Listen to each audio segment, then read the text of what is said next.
तेरा भक्त तुझको बुला रहा, तेरा भक्त तुझको बुला रहा। तू ही राम है, तू रहीम है, तू रहीम कृष्ण खुदा, तू ही वाहिगुरु, तू यशोमती हर नाम में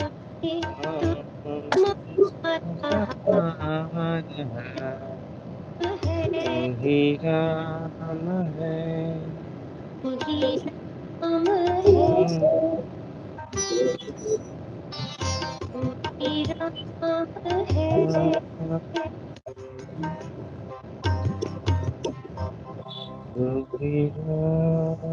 है। Thank you everyone.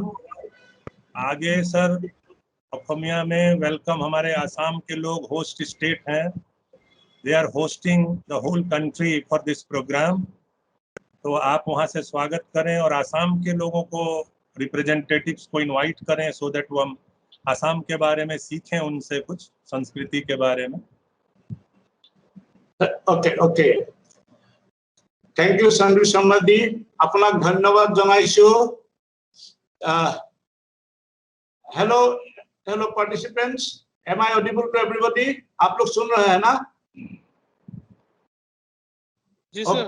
Yes sir. मैं CCRT गुवाहाटी केंद्र হৈ आमार এই অনলাइन वर्कशॉपत सन्निविष्ट थका सकलो पार्टिसिपेंट, गोटे भारतवर्षर विभिन्न राज्यर পৰা अहा पार्टिसिपेंट सकल, अंश लोৱা शिक्षक मंडली और आमार विशेषज्ञ सकल और CCRT বিষয়ববীয়া সকলোকে मैं आज सेकेंड डे आमार द्वितीय दिनर कार्यसूचीर कारणे आपनालोকক मैं आदरणी जनाइছো। I, on behalf of CCRT Regional Center Guwahati, welcome all our teacher participants, our experts, and the CCRT officer, everybody to this second day of online workshop, continuing online workshop from CCRT Regional Center Guwahati. You everybody, hello, every one of you know, as Dr. Sandeep Sharma told, that your regular proceeding of the training will be continuing very soon, and you will have some good lectures, informative lectures. But before that, as proposed by Dr. Sandeep Sharma, it is a very interesting, it will be very interesting discussion. First of all, I invite one of our teacher participants from Assam. Please come forward and tell your friends, teacher friends from rest of the country about the culture of Assam. What you want to say in a nutshell, few sentence, representative sentence about the culture of Assam. In a few sentences, please, somebody come forward and tell something about the culture of Assam. मैं आपनालोक कोनोबा एजन অসমৰ শিক্ষকক অনুৰোধ জনাইছো, আপোনালোক নিজে আগবাঢ়ি আহি 2-3 minute মান অসমীয়া সংস্কৃতিৰ ওপৰত বাকিখিনি ভাৰতবৰ্ষৰ বাকিখিনি শিক্ষকক যাতে কয়। প্লিজ আহক। Hello sir. Ranjay ji please देखिए कौन बोलना चाहते हैं। I will speak, sir. But please explain in some, rather than Assamese, it will be beneficial for the teacher participants from the rest of the country. Hello everyone, myself Parasmani B. Bosha. I'm a teacher in Dorong district of Assam. I would like to say a few lines about food. You know, as we say that culture is a way of life, and food is a very important part of our culture. So, you know, in Assam, the conditions are quite conducive for, for mostly 3 varieties of rice grains. That is Ahu, Sali, and Bao. Okay, therefore, rice is the main agricultural product of Assam, and it is also the staple food of Assam. And in Assam, people release a variety of variety of cereals also, and these are these cereals are named as Sira, Muri. Now Sira and Muri are famous in West Bengal too, and some other cereals that the people of Assam consume are Akhoi, Hurum, Hando. You know, these are the ones. And people of Assam make a special rice cake. Okay, rice cake, and this in our native language we call it as pitha. You know, and pitha, this rice cake, the rice cake is a very is the umbrella term for the different kind of pithas that we make in Assam. Okay, and some of the different pithas that we make in Assam are namely til pitha, khila pitha, feni pitha, futuli pitha, ekeli mukhor pitha, kusi pitha, lao pitha, khola sapori pitha, kola pitha, jakoi pitha, nangol dhua pitha, bhurbhuri pitha, pani pitha. You see, there are so many, one umbrella term, pitha, that is rice cake, and so many different varieties within one umbrella term. So this speaks a lot about the variety, you know, about the variety of different pithas or different rice cakes that we make in Assam. Also, there's a very, there's a very different kind of rice in Assam that is found, and that is, and this rice, this quality of rice gives a very different kind of flavor, you know, to the food, and that rice is called Zoha rice. Have any one of you heard about Zoha rice? Zoha rice is very famous among people of Assam. You know, now Zoha has now this Zoha rice has got different kind of names. They are Nawab. There is Nawabi Zoha, Kunkuni Zoha, Maniki Madhuri Zoha, Prokhad Bhog, Mai Bhog, Mohan Bhog, Horika, Tuni, and Kola Zoha. Okay. So what I'm trying to say here is that the kind of variety of food that people of Assam have is quite peculiar, and I think most of in India or all over the world, it's always suggested that we should have a lot of green leafy vegetables. Okay, now some green leafy vegetables are quite peculiar to Assam. Okay, I am not very sure of the English names, but you know, in the local place, they have the lofa hak. No, hak. Now again, hak is the umbrella term. Okay, the hak, we call it hak, ha, from the epiglottis. Hak is the umbrella term, and the different kind of hak that is available here are the lofa hak, the mati kanduri hak, the dhekia hak, the manemoni hak, the bhedalota hak. Okay, and most of the people of Assam, they have non-vegetarian food, and all these different kind of hak can be can be prepared with fish. Okay, because you know, mostly in Assam, and also perhaps my colleagues from Bengal will understand the importance of fish as a delicacy. You know, in Assam we say it like this: mas nuhua ke ehas phatu petoloi na jai. Okay, I'm sure the people of Assam will quite relate to this sentence, that mas nuhua koi ehas phatu amar petoloi na jai. The English translation is that without fish we cannot have a single meal.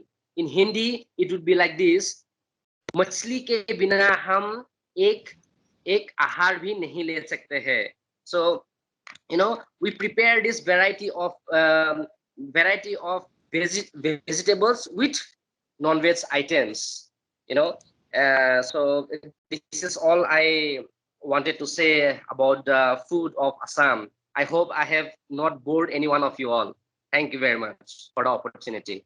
Thank you very much, because food is the one major component of the culture of a particular place. So you have described food so very well that when we will go to organize physical mode of training here, I think our research participants from other states, they are now thinking that we can go to Assam, we have the physical mode of training, then we will take the taste of everything you told. Then it will be your duty to feed them with your Assamese food.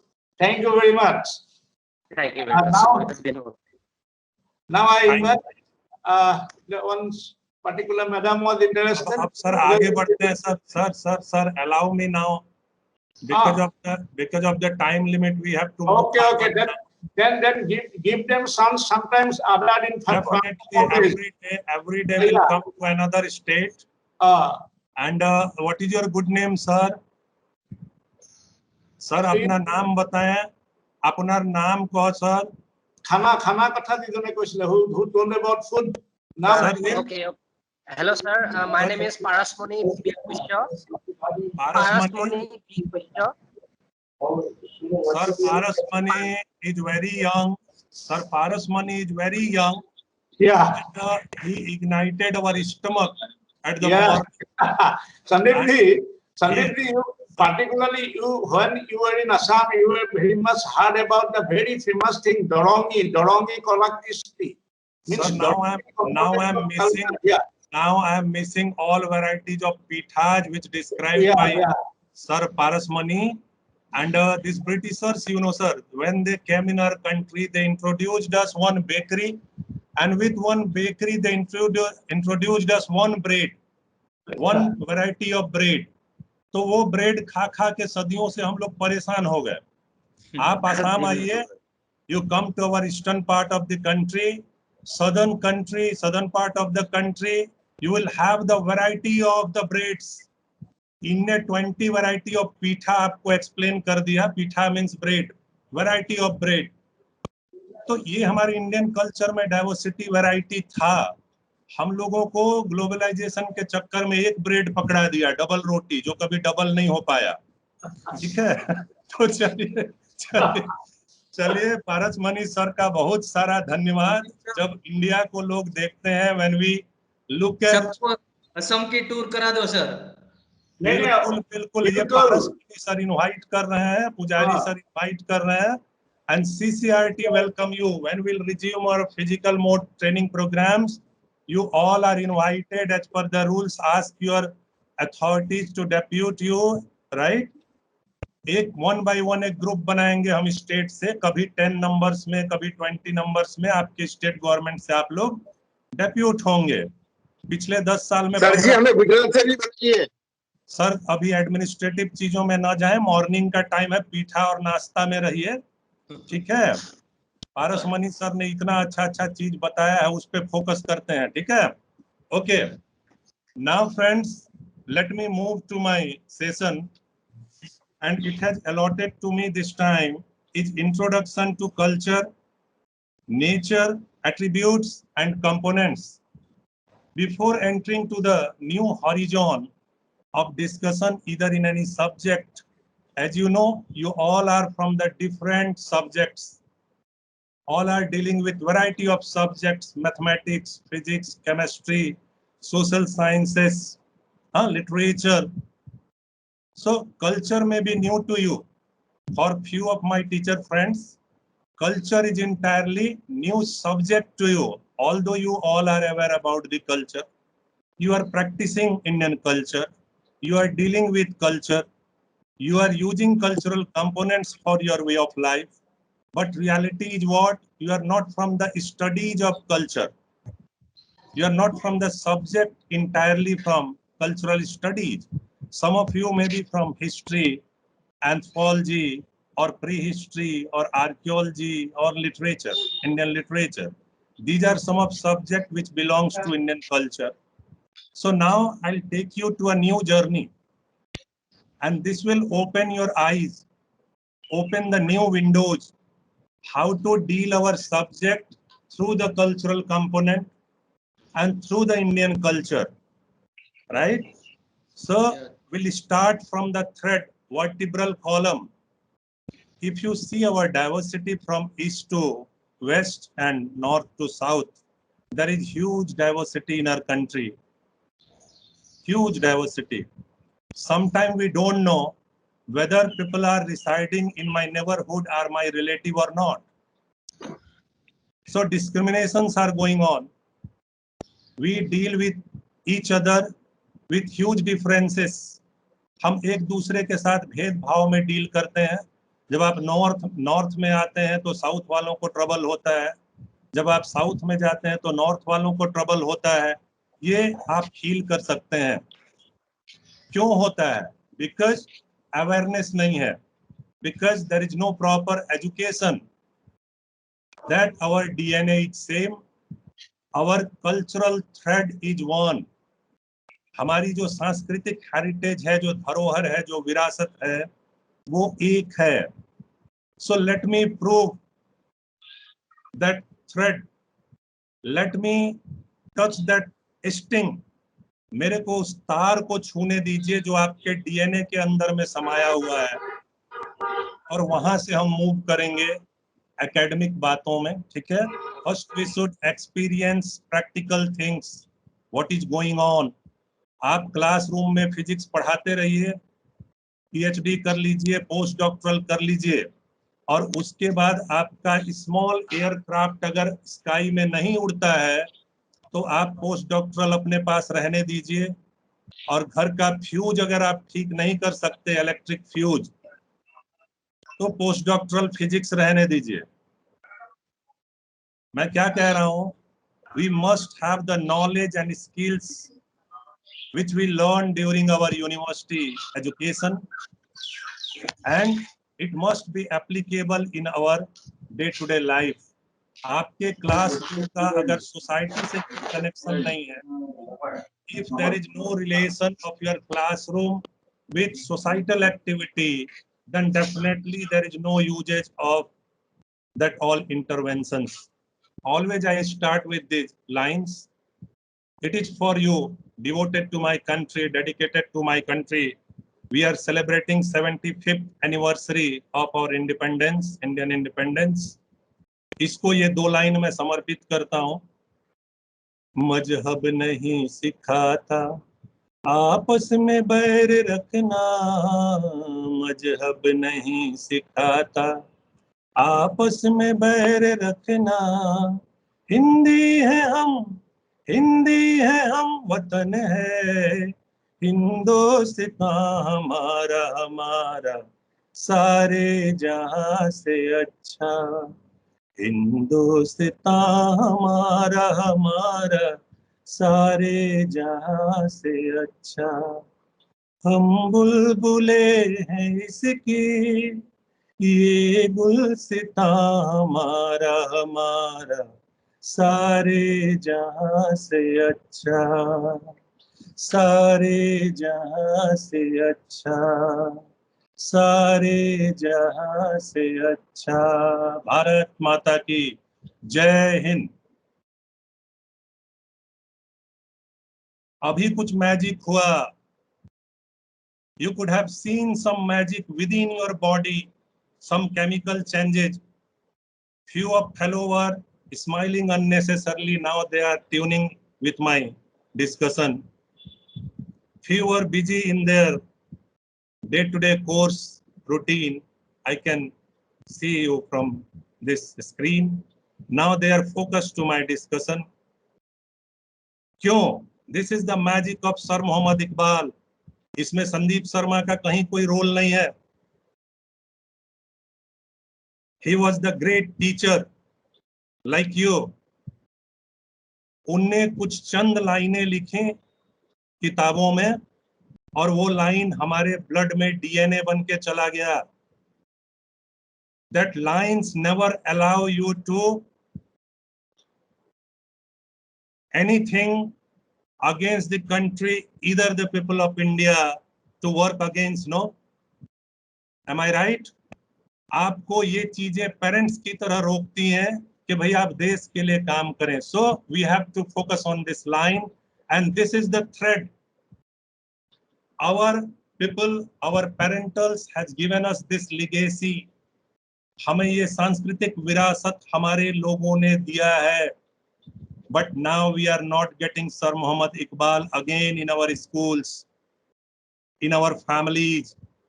हमारे परिवार में फिर से ऐसे लोग पैदा हों, हमारे स्कूलों में टीचर्स फिर से इस तरह के बच्चे राइटर्स पैदा करें, उनको रेडी करें।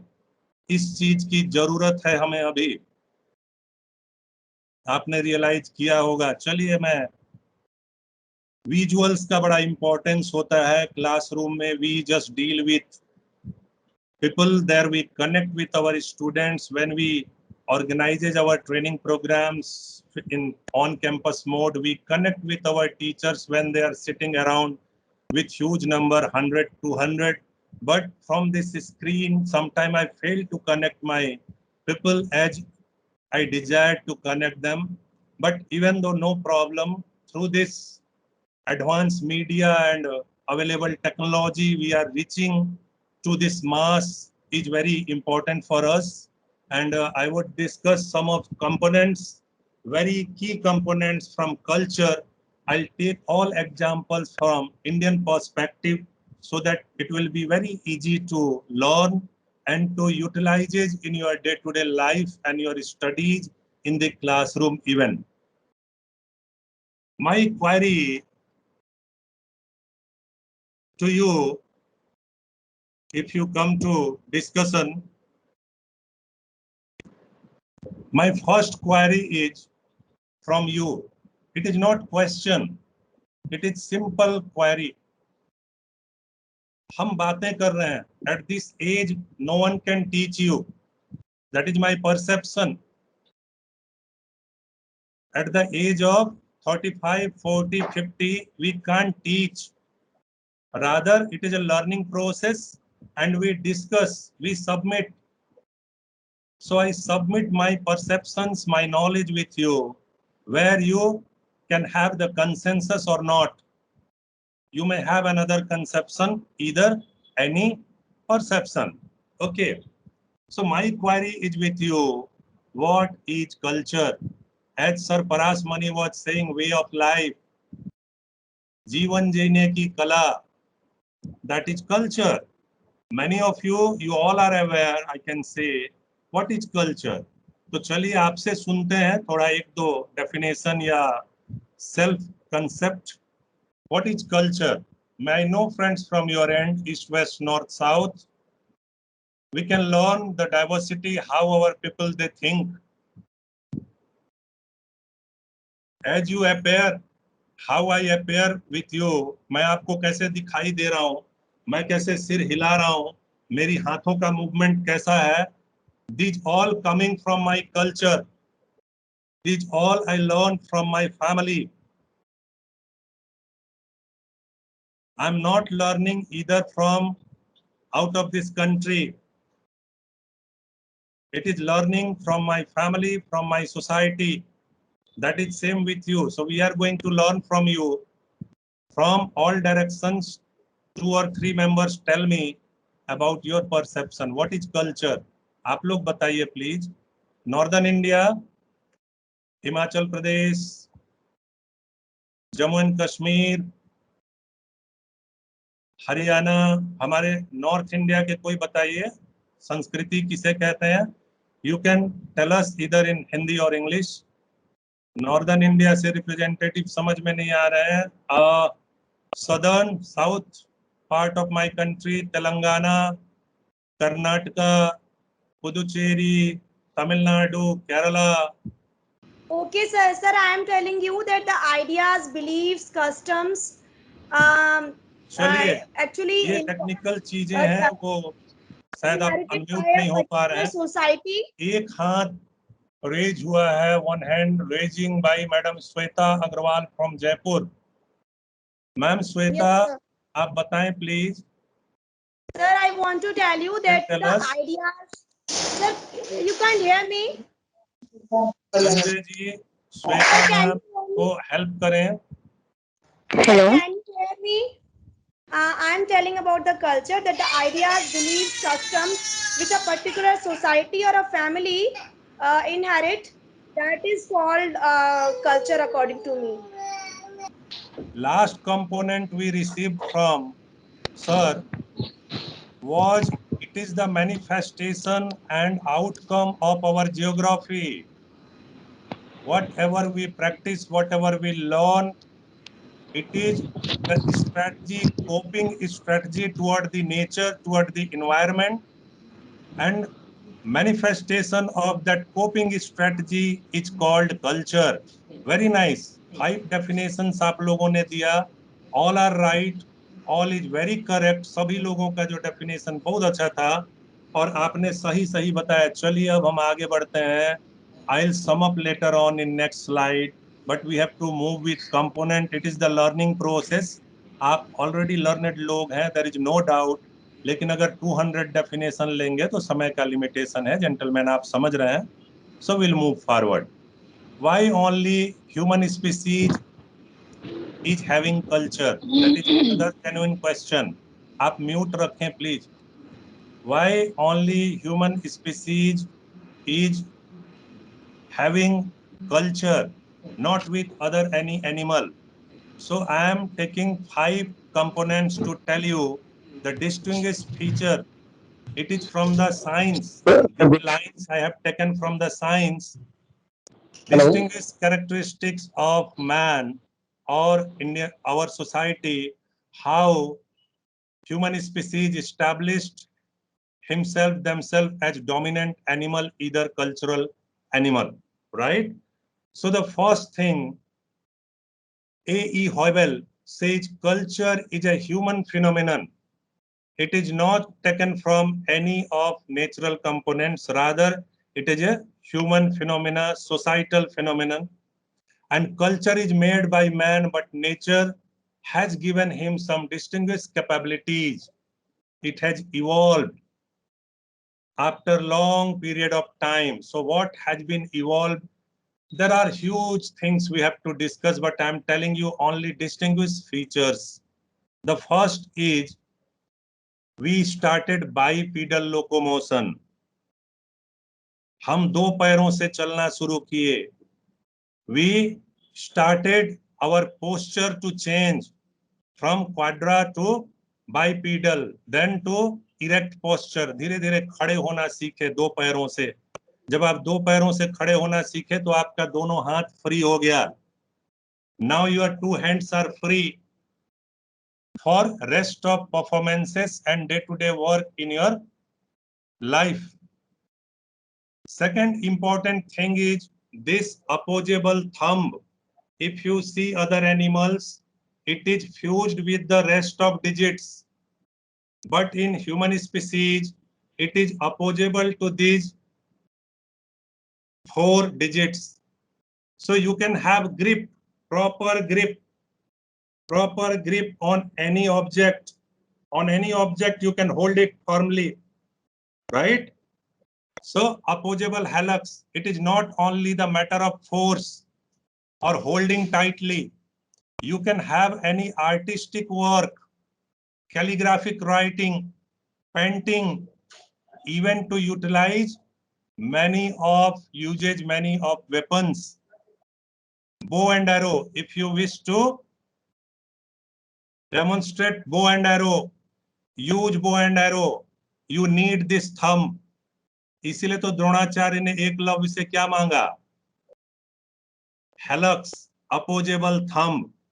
So this thumb is a key component given by nature, either evolved by this species significant in day-to-day life? आप देखिए इसको अपने एजम्पशन से, अपने यूज से एक बार हटा के देखिए दिन भर के लिए क्या होता है. Full day you not to use your this thumb, what will happen with you? आप देखिए प्लीज. हाँ, try. Then next is your specific eyes. Human species has blessed by eyes. Stereoscopic means three-dimensional eyes. You can see three dimension at a time. Rest of animals, lower animals cannot see three dimensions. इसीलिए आप जंगल में गड्ढे बनाते हैं और animal दौड़ते हुए आता है, उसमें गिर जाता है ना? लेकिन इंसान देख लेता है, वो ट्रैप में नहीं फंसता. उसका वजह है at a time we can have glimpses of all three dimensions, that is stereoscopic vision. Chromatic eyes, we can differ to various colors through these eyes. That red green specially, इसीलिए जब आप police services में जाते हैं, railway services में जाते हैं, there is one screening test, Ishihara index, color blindness test. Some of people, those who are having color blindness problem, they can't recognize colors properly. Rest of animals cannot recognize colors, but human species, we are blessed by the nature and we can distinguish all colors separately. So our eyes are special. Then binocular vision. If you put one glass with your vision, you can enlarge that vision, you can magnify the object. तो आपको binocular vision भी मिला है, being man. Next is developed brain, the chemical process going on, how we think. Only 60 to 70% even now we knows about our brain. Later on, one of my colleagues will discuss about psychology and development of psychology education. She'll tell you about the development of brain to you. Next important thing is specific vocal cord, that we communicate to each other. We teach our next generation about our learning. हम जो सीखते हैं उसको next generation we inherit through our languages and communication. That is very important gift given to us. Either we evolve in development process.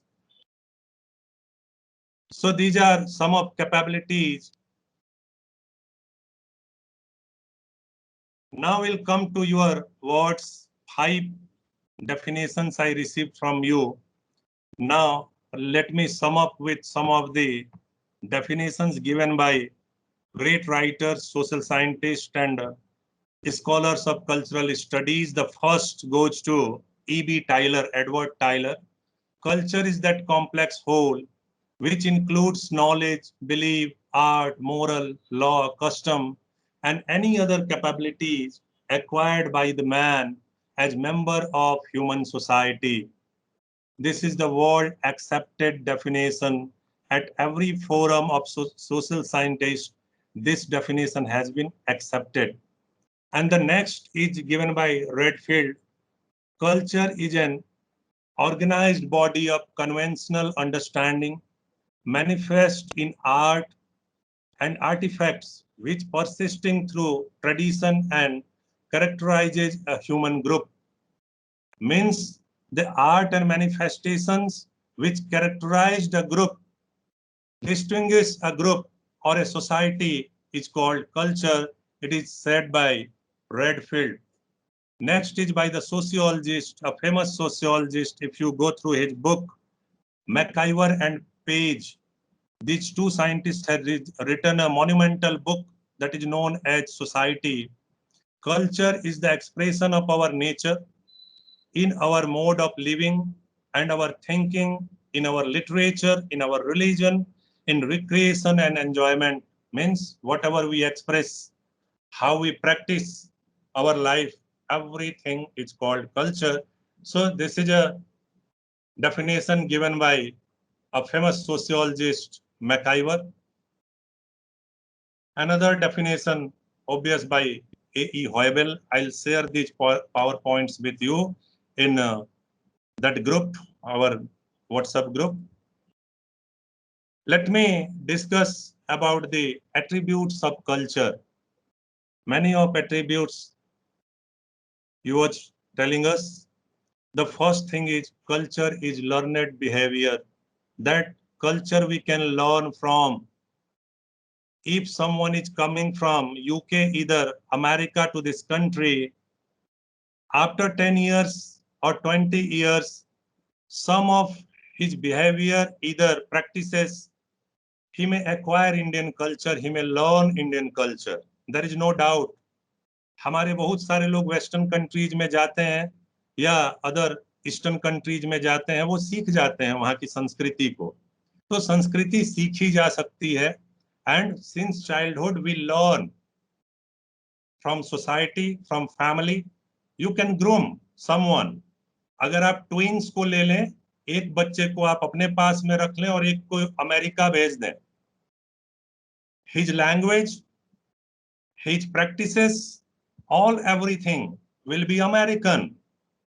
वो जैसे आपके family में return आएगा इंडिया में, वो स्पून लेगा, ब्रेड खाएगा, राइस पानी में डाल के हमारे जैसे उड़ीसा बंगाल में खाते हैं वैसे नहीं खाएगा. आप समझ रहे हैं? तो it is coming from definitely society, from family, from our culture. Next, culture is having transmissive quality.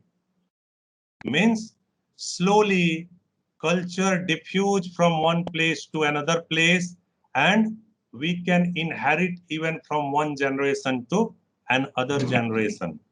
अपने adjoining में ये धीरे धीरे धीरे धीरे assimilate होता जाता. हम कहते हैं ना, हिंदी में हमने सभी भाषाओं को ले लिया. You know, you sing Urdu also, you sing English also. Sometimes you speak Farsi, but you don't know you are speaking Farsi. All of your documents of revenue decided by government of your state, even now it is in Farsi and Urdu. Not Urdu exactly, it is in Farsi. Do you know Farsi? Yes, आप बहुत सारा फारसी की बातें जानते हैं. नक्शा, रकबा, खसरा, पट्टा. Do you know the terms? No, sir, I don't know Farsi. No, sir, you know Farsi. And सारे जहां से अच्छा, you were singing at morning, that was Urdu. आप उर्दू में गाने गाते हैं, बट कई बार हम अपने क्वालिटीज नहीं पहचानते. हमारे देश का आदमी एक ही बार में 5 भाषाएं बोलता है, वो खुद नहीं जानता. He is not aware speaking 4-5 languages, just need to organize only. है ना? We have to systematize only. Okay. So culture having transmissive quality is distinctive from every society. Every society is having distinguished qualities of their culture. Nagaland, dominant Nagas. In their state, 90% they are Nagas. Most welcome in Nagaland. Mizoram. Do you know where is Mizoram? Try to find out in Indian map where is Mizoram. If failing, then you ask yourself, after university degree, I am not reaching to that place in Indian map. It is query from the self. Tamil Nadu, Nilgiri Hills, distinguished societies and their culture. So definitely every society is having their own distinguished characters of their society and their culture. So these are distinctive from each and every society. One society, one culture, right? Culture has social qualities. Means we practice in society, and in society we deal with having the all social qualities. It is ideal for the group. If you ask any culture and try to say your culture is not good, mine is the best. अगर आप बोलिए mine culture best and your is not good, Then see reflection and reaction. एक बार बोल के देखिएगा किसी को, आपकी संस्कृति मेरी संस्कृति से अच्छी नहीं है, फिर बहुत प्रॉब्लम हो जाएगा. Because in every society that has given to us, my society is the best. On this earth, my society came first. So that has assumed, that is the belief, that is the trust given to us. मेरी society सबसे best है. और yes, each of our society is very important, significant for us. So सब, हर एक society distinguished है, सभी से specific है और आइडियल है अपने ग्रुप के लिए, अपनी डिग्निटी और अपने values. Next, culture satisfied human needs. See, if culture is not there, it is only rest animal dealing with forest and objects. Even now, I'm giving you one hypothesis. If I'll take you with your small kids and older parents to a hilltop without any infrastructure, without any society, what would be your coping strategy at the hilltop or any island? Alone as guardian, one fellow, dependent family, older people, 2 members, parents, and 2 or 3 children with you, without society and culture. If you are residing in a deep forest, either island or on hilltop, what would be your life? How you have to come up with all strategies every morning. Then you have to start from zero. You have to start from ABCD. You have to start from as we started in evolution and development process. So society fulfill our all need. Even it regulates the sex and other requirements, food, and even satisfy to the need of our brain. Animals are having 2 needs, food and sex. But being human, we are having 3 needs. First is food, second is sex, and third is most important, that is brain thrust. इसीलिए हम differ करते हैं, that we are distinguished. हमारे पास brain की capacity है और उसकी अपनी थ्रस्ट है. अगर वो गया तो सब कुछ गया, है ना? So the most important is our brain. And the whole culture is the development of that coming from the brain. Next is integrative quality. जैसे मैंने गाया, सारे जहां से अच्छा हिंदुस्तान हमारा. To prove this integrative quality, later on I'll prove with some of examples, but again I'm igniting to Eastern and Assam. If I am chanting 2 lines only from Assam, they'll feel connected to New Delhi now. I am sitting in Delhi. They are in Assam, 2000 kilometers from Delhi. But within moment I can reach to Tinsukia, to Darang, to Guwahati, Kamrup, and to all my dear friends sitting there in Assam, to my Pujari sir. Within moment, do you know how? Buku hum kare morae, mora nidra hare मोराए. एक बूंद कहीं पानी की मोरी अखियों से बरसाए.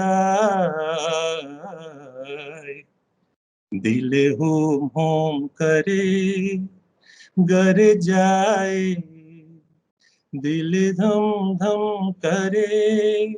जानते हैं किसने गाया है? The legend music maestro with Lata Mangeshkar. It is none other than Bhupen Hazarika. When I sing these 2 lines, I touches the soul of Assam. because Bhupenda is in our heart.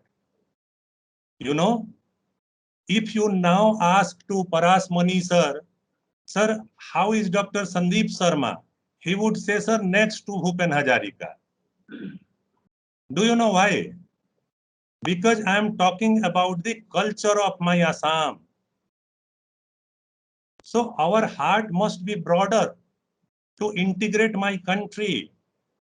So the culture is having integrative quality. Telangana, Tamil Nadu, Sir A.R. Rahman, how we are getting all musics from A.R. Rahman, all folk musics from Tamil Nadu. It is coming as essence of the music of A.R. Rahman. You know? Do you know Elia Raja? A great writer from Tamil Nadu. If I am chanting 2 lines of Tamil Nadu, I'll touch the soul of Tamil Nadu within a moment. This is possible from Delhi. So this is not magic of any man, rather it is a quality of culture, integrative quality. पूरी संस्कृति मंत्रालय को भारत सरकार ने इसीलिए बनाया है कि हम देश को जोड़ें। एजुकेशन सिस्टम इसलिए बनाया है कि हम सिस्टमैटिक डेवलप करें, और NEP 20 रिकमेंड करता है कि हम कल्चरल कंपोनेंट्स को स्कूल सिस्टम में जोड़ें, और the existence of CCRT is coming to you, or either it is being with you to inculcate this Indian culture in school system. आप यहाँ से सीखें और जाके हमारे बच्चों तक स्प्रेड करें। तो हमने ये सीखा, culture is having integrative quality. Next is both, it is super individual and super organic. Super individual, definitely. One man cannot develop any kind of culture. एक आदमी से संस्कृति नहीं बनती. If I am going to Rajasthan, people says if you are in Rome, you have to be Roman. अगर मैं असम में हूं तो मुझे असमीज बनना पड़ेगा. If I am in Tamil Nadu, I have to deal like a Tamil fellow. लेकिन मैं अगर अमेरिका में जाके यहाँ का प्रैक्टिसेस करूंगा तो वहां पे ज्यादा समय सरवाइव नहीं करूंगा. ठीक है? Means it is not individual matter, it is super individual. There must be a group or society to develop culture and to bear that culture. Next is super organic. Definitely it is, culture is both super individual and super organic. In somehow if you see, it is organic. The culture depends to organic materials, because on human being, human society, and we are organic. We destroyed with time. काल और महाकाल होता है जो अपने गाल में हम सभी को समा जाता है एक टाइम में. सिकंदर आया, पोरस आया और अनगिनत लोग आए, बाहुबली जाए, लेकिन उतनी ही लाइफ थी. 80 जी लो, 85 जी लो, 90 जी लो, और बहुत ज्यादा घमंड है तो कुछ और साल जी लो, लेकिन जाना वही है ना? तो super organic, the things we produced is super organic, but the matter which is the object, being society, being man, we are the factors, we are denominators. हमने उसको डेवलप किया तो हम ऑर्गेनिक हैं. So I would say it is 50% organic and 50% super organic. Next, very important thing we have to complete in half an hour, not rather in 20 minutes. It is very difficult to sum up these very important components with you, and these are 4 points. You can study your culture, you can publish national and international papers learning from these 3 points only. Being teacher, what is there with you? Only pen and paper.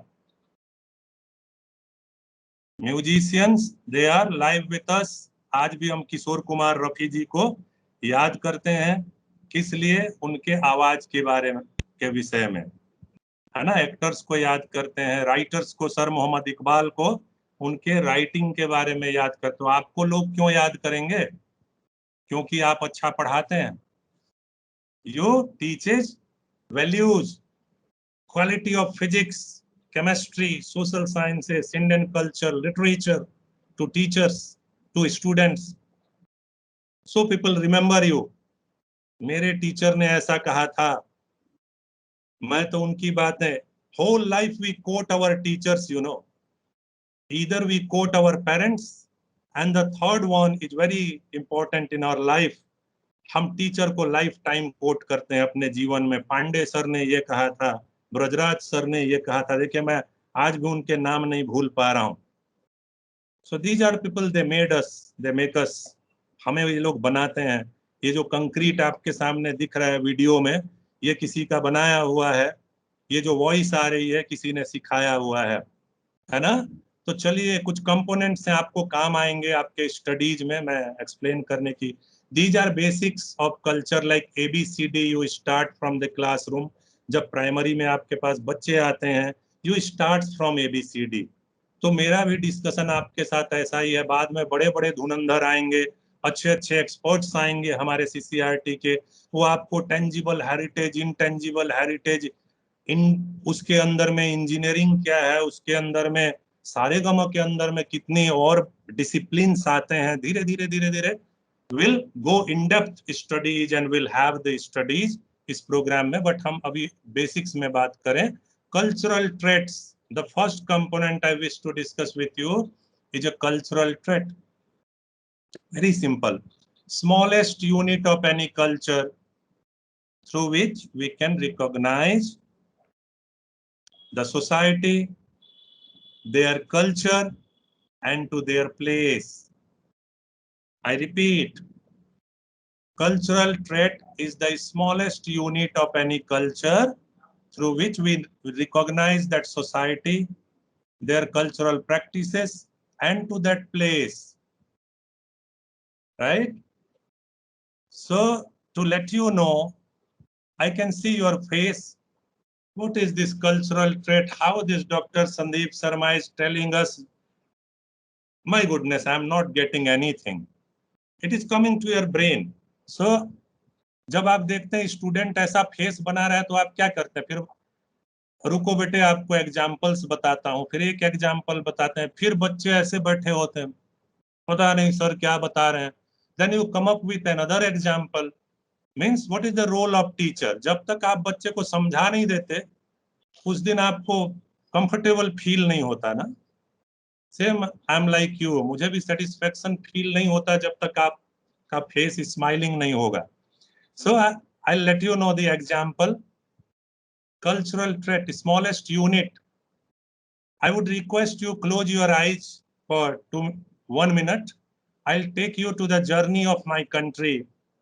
आपको मेरे भारत देश के चारों दिशाओं में मैं आपको लेके चलता हूँ। जिस भी स्टेशन में आप बैठे हैं, कर्नाटका में, गुजरात में, तमिलनाडु में, कश्मीर में, असम में, है ना, हरियाणा में, पंजाब में, मैं आपको भारत देश के चारों कोने में अभी इस कल्चरल ट्रेट के माध्यम से ले जाऊंगा। कुछ चीजें आंख खुली करके दिखाई नहीं देती, आंख बंद करके दिखाई देती हैं, वो मैजिक भी आपको पता लग जाएगा। Means things you watch in your life, that is your brain. Apple को खाना है, आपको सोसाइटी ने बताया है, नहीं तो एप्पल क्या है हम नहीं जानते थे। So may please close your eyes. अगर आप आंख खुली रखेंगे, चोरी का भी डर नहीं है, क्योंकि आप अपने स्कूल और अपने घरों में बैठे हैं, क्लासरूम में नहीं है। आंखें बंद कर लीजिए, आपको मैं इंडिया के जर्नी में ले जा रहा हूं। I am chanting certain words, need not to reply. अपने ब्रेन में इंडिया के पॉलिटिकल मैप को ले आइए, भारत के नक्शे को अपने जहन में ले आइए, अपने ब्रेन में ले आइए। Are you able to assume the political map in your brain, dear friends? नक्शा, नक्शा सोचिए, मैं नक्शा कह रहा हूं, भारत के नक्शे को क्या आप अपने ब्रेन में ला पा रहे हैं? आत्मा में आ रही है? Okay, thank you so much. काफी टीचर्स सिर हिला रहे हैं, हाँ जी हाँ जी, आ गया जी, thank you. I am chanting few words from all directions. The first word is Assalamu alaikum. Wa alaikum salam. सत श्री अकाल पाजी, तुसी कैसे हो? खंबा गड़ी, राम राम साजी। नमस्कार मित्रों, आपका दिन मंगलमय हो, ऐसी मेरी शुभकामनाएं हैं आप सभी को। Good morning everyone. I wish you happy father's day. I wish you 75th anniversary of Indian independence. Vanakkam Anna Garu Nandri. Vanakkam Anna Garu Nandri. I would request you please open your eyes. आप सभी अपनी आंखें खोलिए। मुझे लगता है मुझे पूछने की आवश्यकता नहीं है, मैं अपने देश को, मेरे लोगों को, मेरे रिलेटिव को, मेरे ब्रदर सिस्टर्स को, सभी को पहचानता हूं। When I said अस्सलाम वालेकुम वालेकुम सलाम, आप नॉर्दर्न इंडिया में कहीं Jammu and Kashmir, most populous और एक स्टेट आसाम आ जाता है, कभी कभी यूपी, ऐसे स्टेट्स में आप पहुंच गए जो हमारे मुस्लिम सोसाइटीज मास में रहते हैं। जब मैंने कहा अस्सलाम वाल, उसके बाद मैं पंजाबी में मैंने कहा ए सत श्री अकाल पाजी, तुसी कैसे हो? तो आप पंजाब पहुंच गए, टर्बन वाले हमारे फ्रेंड आपको दिखाई दे गए, और कुछ लोग जो वहाँ पे अनुभव किए हैं, सरसों का खेत भी दिखाई दे गया होगा, कुछ लोगों ने फील भी कर लिया होगा कि मक्के दी रोटी और कुछ खा रहे हैं। वो कल्चर का इतना मजा है, you can feel that change your chemicals, even biochemicals. ठीक है, तो आप पंजाब पहुंच गए। फिर मैंने कहा खंबा गड़ी राम राम साजी। जो लोग राजस्थान को अनुभव किया है, जिन लोगों ने, वो राजस्थान में वेस्टर्न थार एरिया में पहुंच गए, जहां हमारे हुकुम बड़े बड़े मूंछ बढ़ा के हुकुम बैठे होते हैं, खंबा गड़ी राम राम साजी। That is the greeting, the way we greet each other in western region in our Rajasthan, है ना। फिर मैंने हिंदी में कहा नमस्कार मित्रों, आपका दिन मंगलमय हो, ऐसी मेरी शुभकामनाएं हैं। तो आप गंगा बेल्ट, जहां माँ गंगा बहती है, और हिंदी बेल्ट में जहां हम उत्तर प्रदेश, बिहार, मध्य प्रदेश, छत्तीसगढ़, जहां पे हम हिंदी बोलते हैं प्योर, आप ऐसे क्षेत्रों में पहुंच गए। फिर मैंने sudden so called English area जो कन्वर्जन हुआ, और बहुत सारे लोग थोड़ा इंग्लिश, वैसे तो अंग्रेज स्टेट हमारा आज भी कोई नहीं है, इंग्लिश स्टेट हम किसी को नहीं कहते। मिजो स्टेट हो सकता है, तमिल स्टेट हो सकता है, तेलुगु स्टेट हो सकता है, इंग्लिश स्टेट हमारा कोई नहीं है मुझे लगता है। तो हम, लेकिन फिर भी जब मैंने गुड मॉर्निंग गुड इवनिंग कहा, तो हम लोग कहाँ पहुंच गए? मिजोरम में, जहाँ ज्यादा हम इंग्लिश बोलते हैं। आप गोवा में पहुंच गए, जहाँ पे इंटरनेशनल टूरिज्म हम टूरिस्ट रिसीव करते हैं, इंग्लिश ज्यादा बोलते हैं। केरला पहुंच गए होंगे, ठीक है। तो ऐसे एरिया में पहुंच गए इंग्लिश के साथ। फिर लास्ट मैंने किया अन्ना गारू नंद्री। Sudden I change the language, Dravidian, Tamil, Tamil language में जैसे मैंने कहा अन्ना गारू नंद्री, आप पेनिनसुलर इंडिया में पहुंच गए, तेलंगाना पहुंच गए, केरला तरफ पहुंच गए, तमिलनाडु। हाउ, कैसे? That is the magic of one word, cultural trait. ठीक है, सभी लोगों को समझ में आ गया। मेरे कुछ मित्र हैं, दो चार, तो क्लास में तो सभी तरह के टैलेंट होते हैं, तो कुछ मेरे मित्रों का ऐसे सिर अभी भी नहीं हिल रहा है, तो उस सिर को भी हिलते हुए देखना चाहता हूं मैं कि हैप्पी, हाँ जी हाँ जी, समझ में आ गया। तो और एक एग्जाम्पल ले लेते हैं, ठीक है, कल्चरल ट्रेट के और एक एग्जाम्पल ले लेते हैं। देखिए ये क्या हो रहा है। If you see Hindu marriage system, if you study Hindu marriage system, देखिए अपने ही रिलीजन में, अपने ही कल्चर में हमेशा मत खोए रहिए, सबके कल्चर को स्टडी करिए। Being teacher, our life is very secure. We can study our society, and that component we can bring in our classroom. यही तो एनईपी कह रही है। एनईपी कहती है कि हम अपने लोकल कल्चर को, अपनी संस्कृति को बच्चों को पढ़ाएं। प्राइमरी में तो लोकल भाषा में पढ़ाएं उनको ठीक से, तब उसकी आत्मा तक बातें जाएंगी। अगर आप घर में लोरी गाते हैं तो वो लोरी भी गा के सुनाएं, है ना। अमेरिकन बुक और सिलेबस उठा के सवेरे से शुरू किया और 12 बजे तक सबका ब्रेन स्टॉर्मिंग कर दिया और अपना भी कर दिया। वो न करके इंडियन कल्चर के कंपोनेंट्स सिलेबस के साथ में विथ ऑल पॉसिबिलिटीज हम इनकलकेट करें। यही रिकमेंडेशन एनईपी 2020 और एमएचआरडी, जिसको हम आजकल मिनिस्ट्री ऑफ एजुकेशन नाम दे चुके हैं, वो कहें, वो डिस्कस करें। तो देखिए cultural threat Hindu marriage system में, Hindu women, they put vermilion in their forehead. Vermilion is called सिंदूर। अपने मांग में एक सिंदूर भरते हैं। मैरिज के वक्त में अनमैरिड महिलाएं नहीं रखती हैं। मैरिड महिलाएं केवल शादी के साथ ही यहाँ पे एक सिंदूर लगाती हैं, और जब तक उनका हस्बैंड जिंदा होता है तब तक वो यहाँ पे सिंदूर लगाती हैं। What does it mean?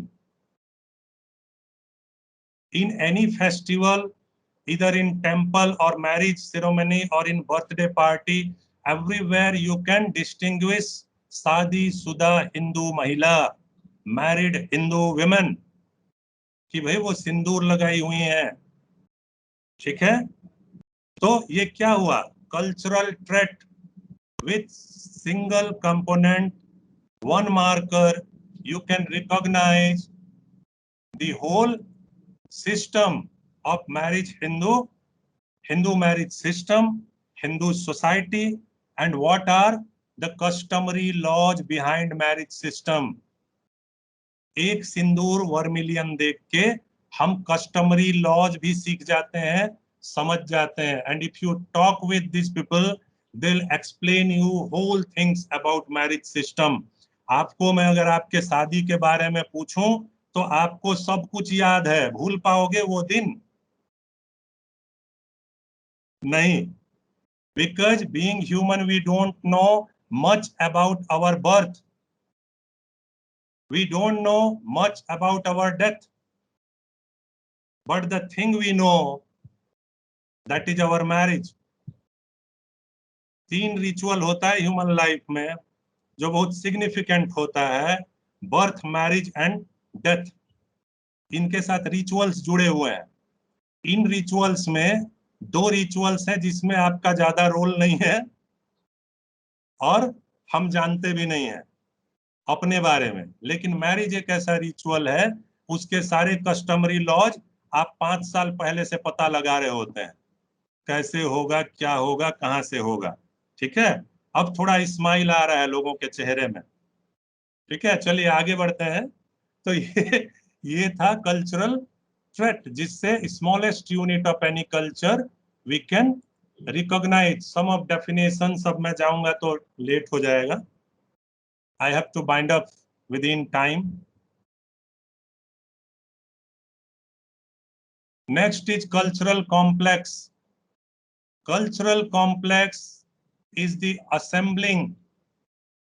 Cultural complex is the assembling of any culture for meaningful reflections. Right? I repeat, cultural complex is assembling of cultural traits for meaningful reflection. जैसे मैं ये देख लीजिए कुछ डेफिनेशन आपके लिए लगा दिया। Definitely I'll share all these, need not to write. Please remember and hear me properly. I'll send this PowerPoint to you. आपके पास ये स्क्रिप्ट और डेफिनेशन आ जाएंगे, और हम बाकी भी रिसोर्स पर्सन को रिक्वेस्ट कर रहे हैं, जो जो आप हमें PowerPoint देंगे वो हम सब आपको प्रोवाइड करा देंगे। So that is called CCRT resources and training. तो हम आपको रिसोर्स प्रोवाइड कराते रहेंगे, ये भी हमारी ड्यूटी है। Right, so it is for meaningful reflection, assembling of cultural traits. These are some of traits if you see. जैसे मैंने आपको, ये भी ट्रेट है, आप एक सिंबल देख के समझ जाते हैं ये क्रिश्चियनिटी से रिलेटेड है, ये हिंदू से रिलेटेड है, ये सिखिज्म से रिलेटेड है, ये हिंदुइज्म मैरिज सिस्टम से रिलेटेड है। ठीक है, अब आपको ये देखने से क्या समझ में आ रहा है? If you see marriage system, it is not only vermilion, it is not only sindoor or women they are putting on forehead, बल्कि बहुत सारी चीजें होती हैं। पैरों में मावर लगता है, पायजेब जिसको आप एंकलेट कहते हैं, एंकलेट तो पता नहीं और भी बहुत सारे चीजों को कहते हैं, हम पायजेब कहते हैं, मंगल सूत्र कहते हैं। ठीक है, मंगल सूत्र पहनती हैं शादीशुदा महिला। आप देखिए उनके हथेलियों में मंगल सूत्र रखा हुआ है। They wear bangles, colourful bangles. Mehndi वो अपने हाथों में लगाती हैं, सुंदर डिजाइन बनाती हैं, देखो बना हुआ है वहां पे। As per Indian culture, a married women she bear 16 ornaments. कितने ऑर्नामेंट्स? 16 ऑर्नामेंट्स, 16 श्रृंगार करती हैं वो। कितने श्रृंगार करती हैं? 16 श्रृंगार। If I take a single mangalsutra, so the मंगल सूत्र इज, समटाइम वी प्रोनाउंस, कभी कभी मुझे लोग, मेरा प्रोनाउंसिएशन मेरा काफी गड़बड़ है, लोग मेरे प्रोनाउंसिएशन को जब ठीक करते हैं वो कहते हैं गंजेज, मैं कहता हूं गंगा। मंगल सूत्र कहते हैं, मंगल सूत्र। इंग्लिश में लोग हमें बना गए मंगल सूत्राज, मंगल सूत्रा। मंगल सूत्रा है क्या भाई? आप लोग जज करिए, लैंग्वेज के एक्सपर्ट्स। चलिए, तो मंगल सूत्र is a cultural trait, but along with Mangal Sutra, if you assemble bangles, colorful saris, mehendi, and rest of 16 all elements, all traits, it is called cultural complex of Hindu marriage system. Clear हो रहा है friends आप लोगों को? Teachers, मैं आपको ठीक से बता पा रहा हूं या नहीं बता पा रहा हूं? अगर नहीं बता पा रहा हूं तो मैं माफी चाहूंगा। फिर आगे बढ़ते हैं। तो ये कल्चरल कॉम्प्लेक्स एक एग्जाम्पल था। ठीक है, अब कल्चरल कॉम्प्लेक्स का एक मैं दूसरा एग्जाम्पल लेना चाहूंगा सो दैट आप क्लियर हो जाएं। अभी हम हिंदुइज्म की बात कर रहे थे, तो अगर आप, चूंकि टाइम कम है, मुझे जल्दी सम अप करना है, therefore I am not taking in serial manner to all my PowerPoints, rather selective I am going now. ये मंदिर आप देखिए, कौन सा मंदिर है? महादेव मंदिर है, केदारनाथ, है ना, सभी लोग जानते हैं। When you entered to a Hindu temple, जब आप एक मंदिर की तरफ जाते हैं, what is expected to a devotee? जब आप मंदिरों की तरफ जाते हैं, what is expected to a devotee to be? आप एक भक्त में क्या क्या देखना चाहते हैं, या हिंदू रिलीजन क्या रिकमेंड करता है, वो देखिए। Before entering in the temple one has to remove shoes, slippers. आप जूते चप्पल बाहर निकालेंगे मंदिर के। Recommended to be clean and modestly dressed, modestly आप ड्रेस पहनेंगे, नीट धोती पहनेंगे, कुर्ता पहनेंगे। क्यों धोती पहनेंगे? क्योंकि उसमें कलर यूज नहीं होता है, मशीन से नहीं बनता है, प्योरिटी रहेगी। बिकॉज गॉड के पास जा रहे हैं, पूजा के लिए जा रहे हैं। वॉश फुट एंड हैंड्स, अपने हाथ पैरों को, वहां पानी का व्यवस्था होता है, आप धोते हैं। देयर में बी ए ब्रास बेल, एक घंटी लगी होती है तांबे पीतल की, वो घंटी आप बजाते हैं। मीन्स आप अलर्ट करते हैं, O God I am coming inside, now my soul is clean, I am clean from my heart, कि मैं अब कुछ आपसे प्रार्थना के लिए आ रहा हूं, प्रेयर के लिए आ रहा हूं। आप मंदिर प्रेयर ही करने जाते हो ना, तो उसका प्रिपरेशन होता है, रिकमेंडेशंस हैं। Okay, reached at sanctum sanctorum, which is called गर्भगृह। जब आप जहां पे मेन मूर्ति स्टैच्यू जहां पे स्टैब्लिश जिसका प्राण प्रतिष्ठा किया होता है, उस गर्भगृह में जब आप पहुंचते हैं, मेन स्टैच्यू के पास पहुंचते हैं, तो आप क्या करते हैं? You offer flowers. आप फ्लावर ऑफर करते हैं और अपने मस्तक को नीचे जमीन में झुकाते हैं, और कुछ लोग नहीं झुकते हैं तो भी हाथ जोड़ के आप पूरा बेंट हो जाते हैं। यू बो simply to God and you offer your prayer. That these are simple rituals. Every temple जब आप जाते हैं तो ये सारी चीजें करते हैं। और not only it is related to temple, before coming to temple and after going from that temple and prayer, we have upasana, we share prasada, we have kirtana, bhajan, we learn mantra for all god and goddesses, we performance dances.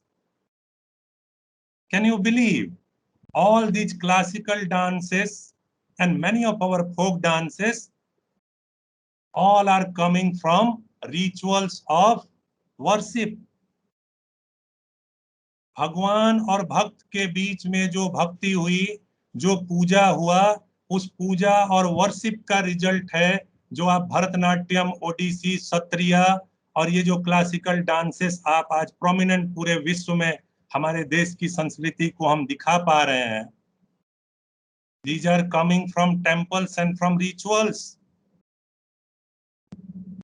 So these are signs. This has made very systematically. Randomly it has not made.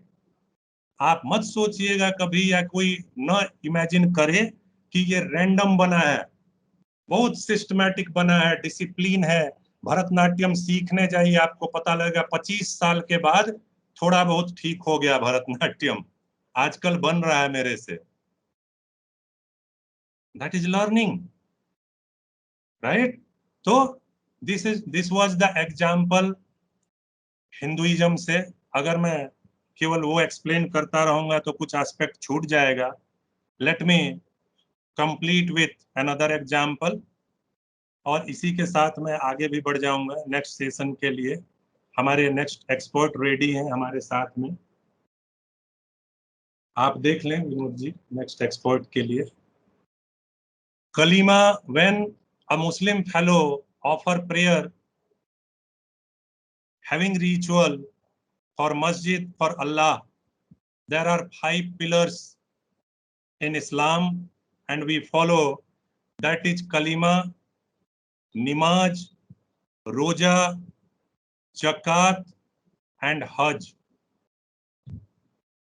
These are certain practices and it is broadly, I am telling you very broadly, these are pillars.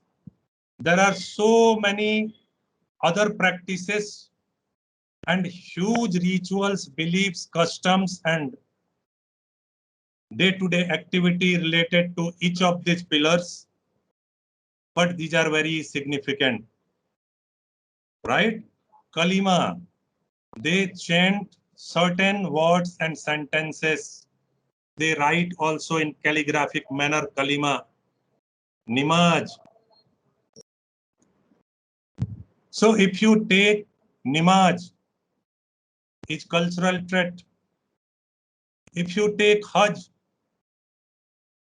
after having many practices at certain age, each of Muslim fellow, they think and their belief system, they arrange for the hajj.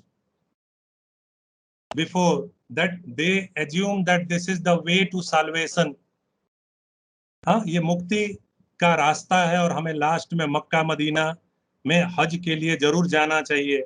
After practicing all these components throughout their life. So if we take at a time to all these things, is cultural complex. If you take one at a time, one by one, is cultural trait. So I would invite to our next expert without wasting any time, and 10 minutes मैं शायद ज़्यादा ले चुका हूँ। रंजय जी, doctor Anil Sharma sir हमारे साथ जुड़ चुके हैं। योगा के लिए हमने सर को इनवाइट किया है यहाँ से। और ये हमारा celebration, dear friends, as I inform you since beginning that we are celebrating 75th anniversary of Indian independence। ये अगस्त तक हमारे सेलिब्रेशंस चलते रहेंगे। इस वर्ष में हर एक प्रोग्राम में सेलिब्रेशन होगा। शर्मा साहब बहुत जल्दी अपेयर होंगे नेक्स्ट सेशन हमारा, मैं उनको स्वागत करता हूँ। To have lecture demonstration on Indian tradition of yoga and wellness, mind body fitness and building immunity in body। Corona के टाइम में हमारे शरीर में इम्यूनिटी की बहुत जरूरत थी और अभी भी हमें इस चीज की जरूरत है। On behalf of CCRT I take this opportunity to introduce doctor Anil Sharma. Sir Anil Sharma is a medical professional and he is associated with CCRT since long period of time as our resource person. Always he deal with our training programs. Sir Sharma, thank you being with us again in our online program. And sir is having vast experience in the field of yoga and wellness. He is practicing this Indian science from last more than 25 years. And now he is grooming to young budding our people from country and northern India especially. Now, sir, these 250 teachers from more than 12 states, they are with us in this e-learning program. This program is dealing from Guwahati Regional Center. On behalf of Regional Center Guwahati, CCRT New Delhi, and all our learned teacher participants, we heartily welcome you, Sharma sir. Now over to you, sir. Now you can talk with our teachers and we will be learning throughout, sir. Thank you everyone. Thanks sir. मैं doctor Anil Sharma आप लोगों के बीच दिल्ली से। नमस्कार sir. नमस्कार। योग के विषय में हम आसनों को लें या मैं योग को समझाने का प्रयास करूं, थोड़ा सा सभी टीचर से मैं पूछना चाहूंगा। मैं आसनों के अभ्यास को आप लोगों को कराऊं या मैं योगा क्या है उस पे लेक्चर दूं? तो मैंने कहा मैं आसनों का अभ्यास आप लोगों को कराऊं, प्राणायाम कराऊं, मेडिटेशन कराऊं या लेक्चर दूं व्हाट इज द योगा। आपकी हेल्थ को इंप्रूव करने के लिए, वो चाहे फिजिकल हो, मेंटल हो, स्पिरिचुअलिटी हो, इन सभी को एक साथ लेकर चलने का नाम योग है। तो हम 6 फील्ड में अगर हेल्थ को हम लेते हैं तो आपको 6 फील्ड में डेवलपमेंट मिलता है। तो योग मीन्स आपकी हेल्थ का मतलब केवल फिजिकल हेल्थ से नहीं होता। तो फिजिकली, मेंटली, अगर हम WHO की भी परिभाषा डेफिनेशन लेते हैं तो स्पिरिचुअली सोशली बोलते हैं, लेकिन योग जो है वो 6 फील्ड में आपको डेवलप करता है। तो वो ना केवल फिजिकली, मेंटली, स्पिरिचुअली, मोरलिटी और आपकी बौद्धिक, इस तरीके से हम प्राणिक बॉडी आपकी डेवलप होती है। इन सभी को करने के लिए आपको योगाभ्यास करना चाहिए। जो महर्षि पतंजलि ने हमें दिया योग, उसको हमें 8 पार्ट में बांटा, जिसको first part is yama, second is niyama, third is asana, fourth is pranayama. आप सभी लोग इस विषय को अच्छे से समझते हैं। फिफ्थ इज प्रत्याहार एंड 6, 7 और 8 धारणा, ध्यान, समाधि। तो अभी हम सबसे पहला काम, क्योंकि हम कोई भी साधना करते हैं हमारी बॉडी फिजिकली फिट होना चाहिए, तो उसके लिए मैं आपको कुछ आसनों का अभ्यास उसमें एक सेट बना के देता हूँ कि हमारी फिजिकल बॉडी उसमें अच्छी रहे, और फिर कुछ देर प्राणायाम और फिर उसके बाद मेडिटेशन। तो सबसे पहले हम वज्रासन में बैठे, इस तरीके से दोनों पैरों को फोल्ड करके और अपनी एड़ियों के मध्य अपने हिप्स को रखें। दोनों हाथ पीठ गर्दन सर सीधा रखते हुए, लोअर बैक को प्रेस करते हुए, चेस्ट को हल्का सा लिफ्ट करते हुए, chin parallel to arm. This posture is vajrasana. Vajrasana means आपकी वज्रा नाड़ी इससे प्रभावित होती है, अफेक्ट करती है और आपके डाइजेशन को इम्प्रूव करती है। और इस सीरीज में किए गए postures vajrasana, the group of vajrasana. First posture is manduka asana. आप इस तरीके से दोनों हाथों को एंगेज करके नाभि के इर्द गिर्द रखिए, इनहेल करिए, एक्सहेल करते हुए forward. This asana is manduka आसन।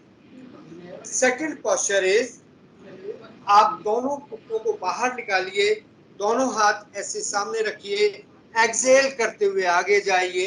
सेकंड आसन इज शशांक आसन। ये सारे पोस्चर इंट्रा एब्डोमिनल ग्रुप के ऑर्गन्स को करेक्शन देते हैं और इन करेक्शन के साथ साथ आपका डाइजेशन इंप्रूव होता है और एलिमिनेशन आपका करेक्ट होता है। इसी तरीके से आप अपने वर्टिब्रल कॉलम को फ्लेक्सिबल बनाने के लिए 5 टाइप्स की मूवमेंट्स आपको चाहिए।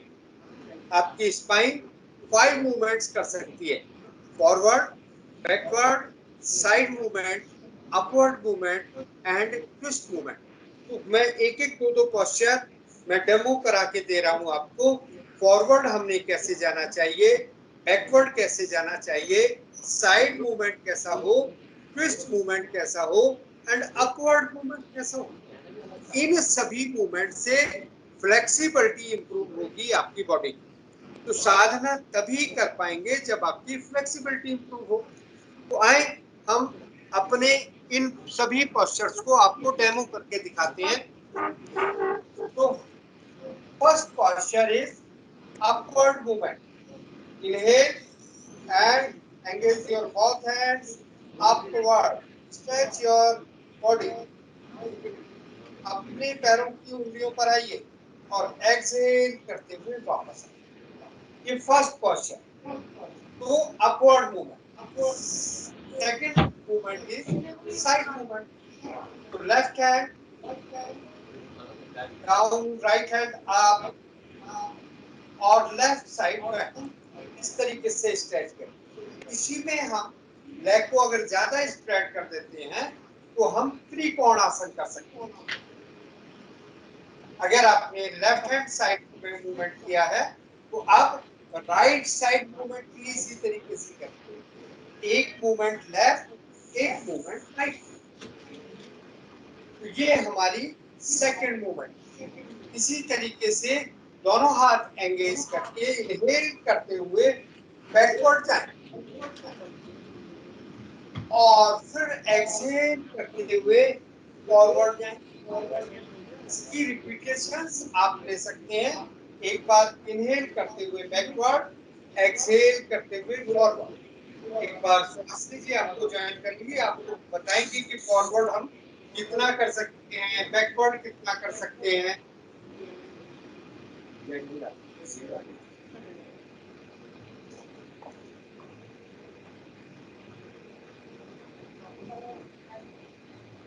हाँ, तो सुहासिनी जी मेरे साथ हैं, वो आपको बैकवर्ड एंड फॉरवर्ड मूवमेंट का डेमो करके दिखानी है। हम कितनी मूवमेंट इस तरीके से कर सकते हैं। This movement is backward movement. आसन इज पूर्वोत्तर। Forward, forward movement. This asana is padahasta आसन। इनहेल करते हुए बैकवर्ड जाएं और एक्सहेल करते हुए फॉरवर्ड आएं। और इस मूवमेंट में हम हमेशा स्टार्ट करते हुए भी बैकवर्ड हो और एक्सहेल करते हुए फॉरवर्ड। बैकवर्ड कर से ही स्टार्ट करें और बैकवर्ड पर ही अपनी इस सीरीज को समाप्त करें। इनहेल करते हुए backward and after that relax. Next movement is twisting movement.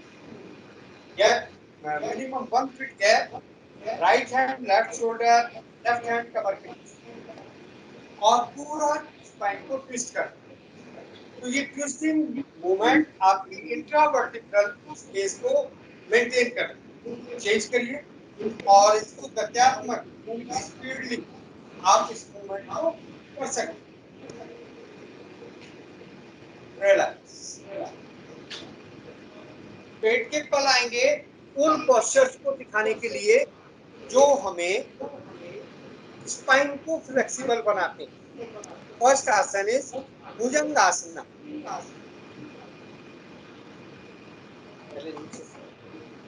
दोनों हाथ कंधों के नीचे, इनहेल करते हुए face up, chest up, upper abdomen भी अप। नेवल बटन आपका टच रहना चाहिए जमीन। एक्सहेल करते हुए वापस। This asana is Bhujangasana. Second asana is शलभासना। तो दोनों both hands under your thighs और इनहेल करते हुए बोथ लेग्स को स्ट्रेच करिए मैक्सिमम। This asana is शलभासना। तो ये सारे आपकी लोअर बैक को करेक्ट करते हैं, जो लोअर बैक के पेन होते हैं उनको करेक्ट करते हैं। थर्ड आसन इज धनुरासना। तो जो आपकी मिडल बैक को करेक्ट करता है और पूरी स्पाइन की फ्लेक्सिबिलिटी बढ़ाता है। Inhale, face up, chest up, both legs up and और एक यू की आकृति आपके स्पाइन की बनती। रिलैक्स। ये हमें अपनी स्पाइन की करेक्शन करने के लिए ये पोस्चर्स हम अगर लें तो हमारे स्पाइन करेक्ट होती है और उसकी फ्लेक्सिबिलिटी होती है। इसी तरीके से एब्डोमिनल ग्रोथ, मैं दो तीन पोस्चर्स का डेमो दे रहा हूं आपको कि कैसे हमारी हेल्थ इंप्रूव हो। तो हमारी हेल्थ में सबसे पहला काम डाइजेशन का होता है। डाइजेशन को इंप्रूव करने के लिए सेकंड काम जो हमारा एलिमिनेशन है, जो हमारे टॉक्सिन्स हैं वेस्ट के रूप में शरीर से बाहर निकले, तो उसके लिए एब्डोमिनल ग्रुप के एक्सरसाइजेस 3 ही आसन आपको बताऊंगा। उन 3 आसनों को अगर आप रिपीट करते रहेंगे तो आपकी फिजिकल स्ट्रेंथ बढ़ेगी, डाइजेशन इंप्रूव होगा, एलिमिनेशन करेक्ट होगा। तो पलट जाइए।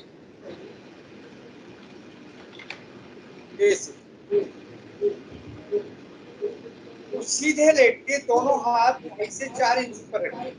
इनहेल करते हुए चेहरा, चेस्ट अप कर दीजिए, लेग आपके जमीन को टच रहे और अपने नाखूनों को देखें पैरों के। तो अपर एब्डोमेन का पार्ट इससे इफेक्ट होता है। This asana is hridaya stambha asana. Both hands. Now second asana is uttana padasana. Both hands under your hips. Inhale करते हुए आप केवल लेग्स को 4 इंच 6 इंच मैक्सिमम लिफ्ट करके रखिए। इनहेल करके होल्ड करके रखिए अपने श्वास को।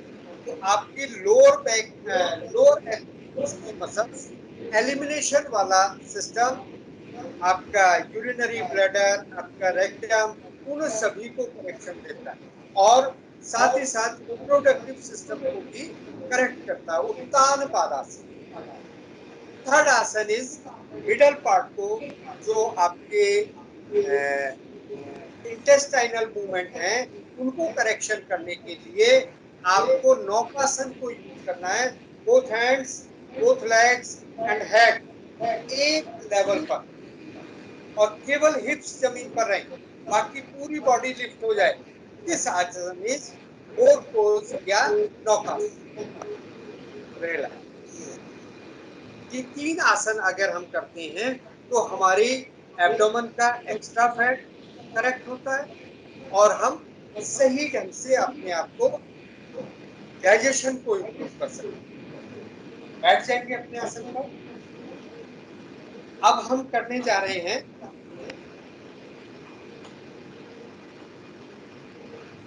हमें वो कुछ समझ आ जाए कि हमारी साधना परफेक्ट हो। इन आसनों के करने के बाद आपकी बॉडी, जो महर्षि पतंजलि ने हमें बताया, स्थिरम सुखम आसनम, यानी कि सुख पूर्वक स्थिरता पूर्वक आसन में बैठे। तो वो कैसे बैठ सकते हैं उसको समझने का प्रयास करें। देखिए, हर वक्त एवरी टाइम आपका एक नॉस्ट्रल्स श्वास अच्छे से आ जा रहा होता है और एक नॉस्ट्रल्स में श्वास कम या ज्यादा होता है। अपने दोनों नॉस्ट्रल्स को अगर चेक करें, एक कोई भी अनम्यूट करके मुझे बोलेगा, आप राइट नॉस्ट्रल्स बंद करके लेफ्ट से इनहेल करके एक्सहेल करके छोड़िए, फिर राइट नॉस्ट्रल से इनहेल और एक्सहेल कर कर छोड़िए। देखिए अपने श्वासों को दोनों नॉस्ट्रल से कम या ज्यादा आ रहा है कि नहीं, क्या इक्वल है। कोई भी एक अनम्यूट करके बोल दे, अपने नॉस्ट्रल्स को चेक करें, इनहेल एक्सहेल करके दोनों नॉस्ट्रल से बारी बारी, और उसके बाद मुझे बताइए क्या आपके दोनों नॉस्ट्रल्स इक्वल हैं। जब हमारी बॉडी, यस कोई भी बोले, यस और नो।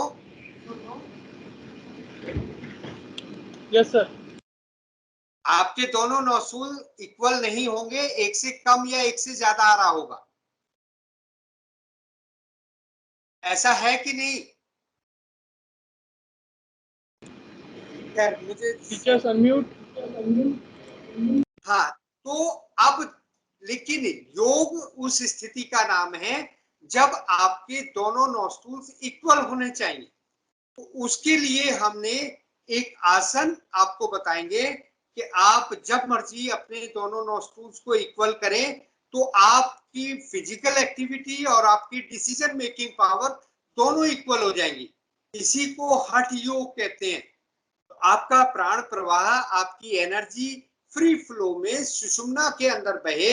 इसके लिए मैं आपको एक तरीका बता रहा हूं कि आप दोनों नॉस्ट्रल्स को इक्वल कर सकते हैं। इस हाथ को इस आर्मपिट में और दूसरे हाथ को दूसरी आर्मपिट में ऐसे प्रेस करके 1 मिनट के लिए बैठ जाइए। ब्रीथ को नॉर्मल करिए, दोनों हाथों को अपोजिट आर्मपिट में दबाकर इस तरीके से प्रेस करके बैठ जाइए, ओनली फॉर 1 मिनट। और आप फील करेंगे कि दोनों नॉस्ट्रल्स एक जैसे हो जाएंगे। जो नॉस्ट्रल्स कम चल रहा होगा वो भी इक्वल हो जाएगा दूसरे नॉस्ट्रल्स के बराबर with in minute, 1 minute. Inhale exhale करके देखिए।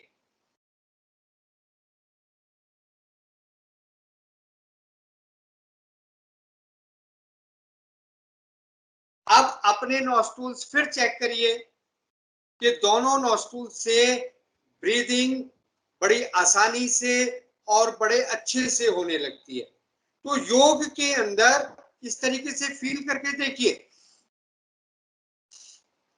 अब दोनों नॉस्ट्रल्स इक्वल हो गए। इस वक्त में किया गया प्राणायाम आपको बेहतर रिजल्ट देगा।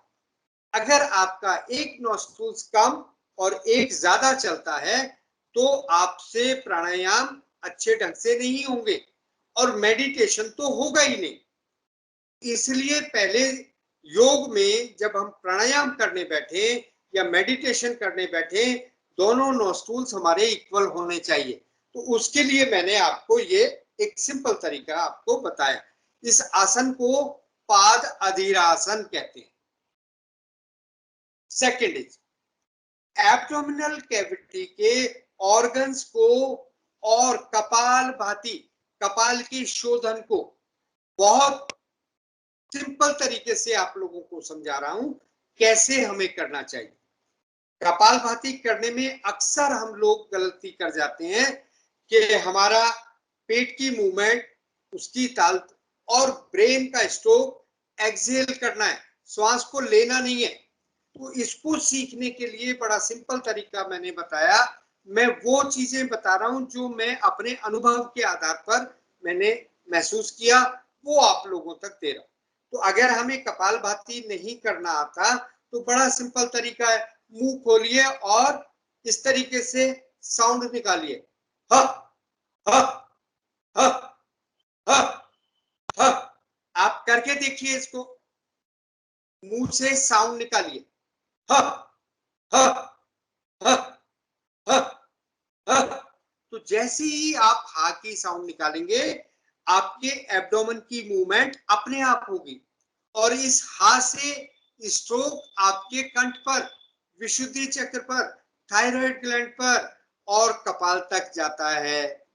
तो ये हा की ध्वनि निकालने से आपको कपालभाति भी होने लगेगा और इंट्रा एब्डोमिनल ग्रुप के ऑर्गन्स उनको भी करेक्शन मिलेगा और आपकी थायराइड पैराथायराइड ग्लैंड्स को भी करेक्शन मिलेगा और ऊपर जाकर ब्रेन तक स्ट्रोक लगने से पिट्यूटरी और पीनियल ग्लैंड को भी लाभ मिलता है।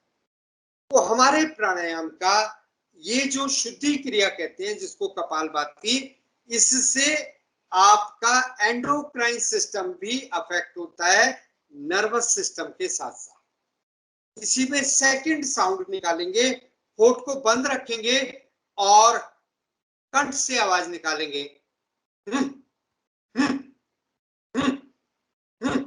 जैसे हमें किसी की बात अच्छी नहीं लगती तो हम गले से आवाज निकालते हैं ना, ऐसे, बस वही साउंड।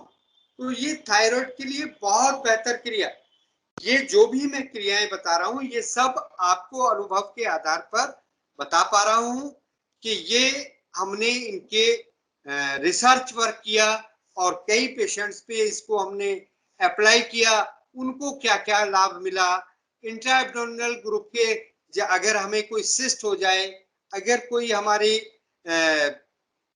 एक्स्ट्रा ग्रोथ हो जाए, फाइब्रॉइड हो जाए, तो उन सभी की करेक्शन के लिए, थायराइड ग्लैंड के लिए, पैराथायराइड ग्लैंड के लिए, यानी कि पिट्यूटरी और पीनियल ग्लैंड तक और आपकी एड्रिनल ग्लैंड तो इससे प्रभावित हो ही रही। तो complete endocrine system and nervous system, इसको करेक्ट करने से ही आपकी फिजिकल और मेंटल बॉडी करेक्ट होगी। तो इनको फिर ऑल्टरनेट करें, कैसे करें? ह ह ह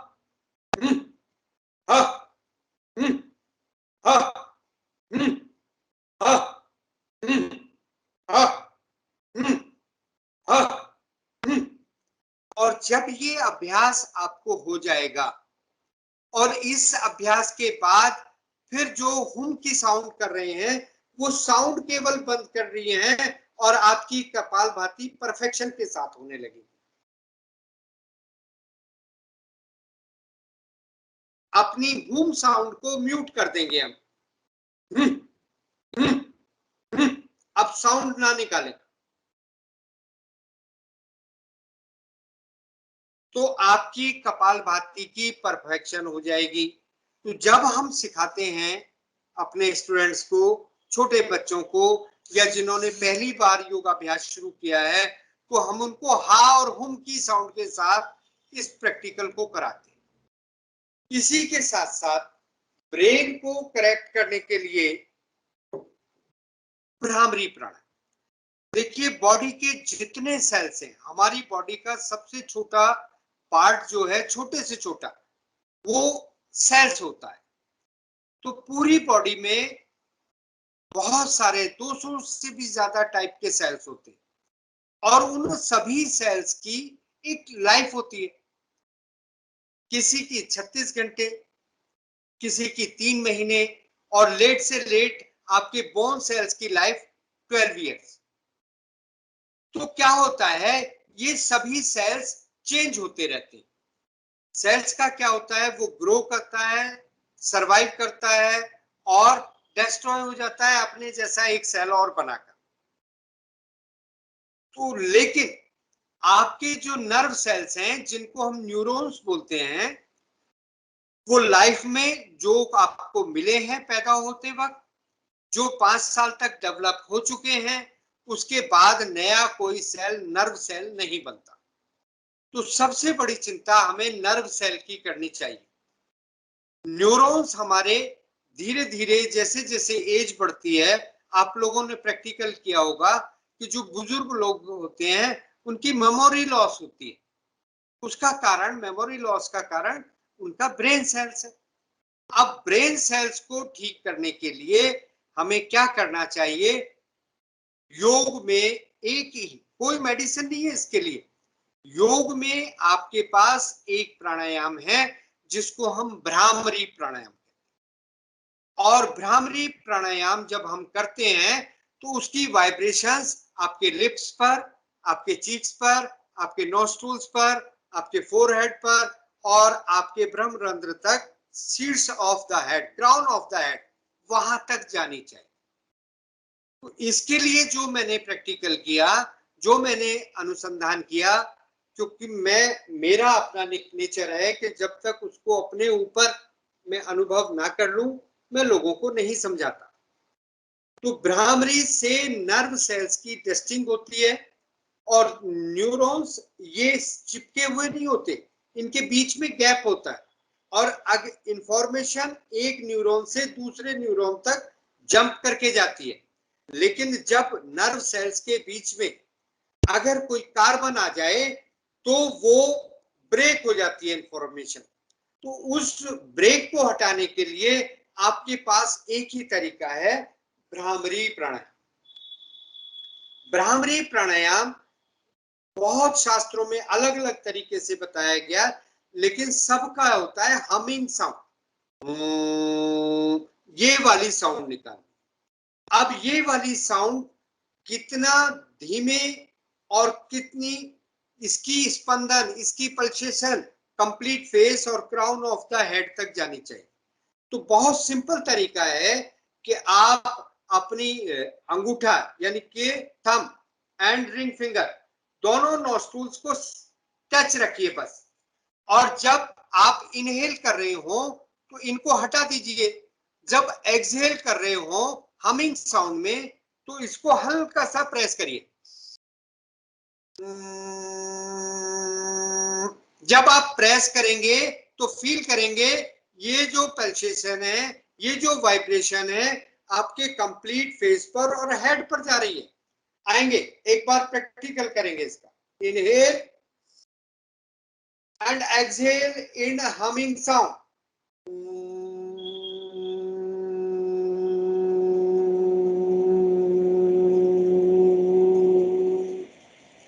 आप सभी ट्राई करिए, खाली देखने से नहीं पता लगेगा, सुनने से नहीं पता लगेगा, कुछ करेंगे तो पता लगेगा। इनहेल एंड हल्का सा प्रेस करना है नॉस्ट्रल्स को।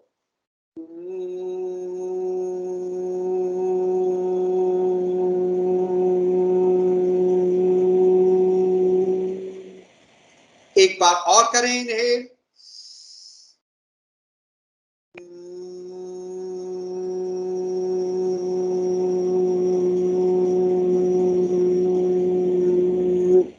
बहुत जोर से प्रेस नहीं करना, हल्का सा नॉस्ट्रल्स को दबाना है। तो जो ये हमिंग साउंड हमारा पर्पस है न्यूरॉन्स की टेस्टिंग करना, वो बेहतर होगा, और वो बेहतर होगा तो आप परफेक्शन के साथ जो आपका उद्देश्य है, एम है, जो मोटिव है कि हम अपनी एज वेल एज फिजिकल और मेंटल दोनों में बढ़िया हो, इंप्रूव करें, मेमोरी शार्प हो, इस सब के लिए ये प्राणायाम, भ्रामरी प्राणायाम बहुत अच्छी चीज है, बहुत अच्छी विधा है। हमारे लास्ट मूवमेंट है वो है हमारा मेडिटेशन। मेडिटेशन मीन्स इसमें 3 स्टेप्स होते हैं। अगर आप उन 3 स्टेप्स को फॉलो करेंगे तो आप बड़े सिंपल तरीके से 5 मिनट में मैं आपको ये चीज समझाकर अपना ओवर करूंगा क्लास को। तो इसमें क्या करना है, फर्स्ट फिंगर को थंब से टच करिए, फर्स्ट फिंगर को थंब से टच करिए और अपने नी पर इस तरीके से पलट कर रख दीजिए। सेकंड, आप चेस्ट को हल्का सा लिफ्ट करें। आसन आप कोई सा भी ले, आप बैठे, नीचे बैठे, सोफे पे बैठे, चेयर पे बैठे, कहीं भी बैठ सकते हैं। लेग्स की इसमें कोई मूवमेंट नहीं, लेकिन आपके हाथ की मूवमेंट ये है। पीठ गर्दन सर सीधा करने के बाद लोअर बैक को हल्का सा प्रेस करिए, chin parallel to earth. Now close your eyes, अपनी आंखें बंद करिए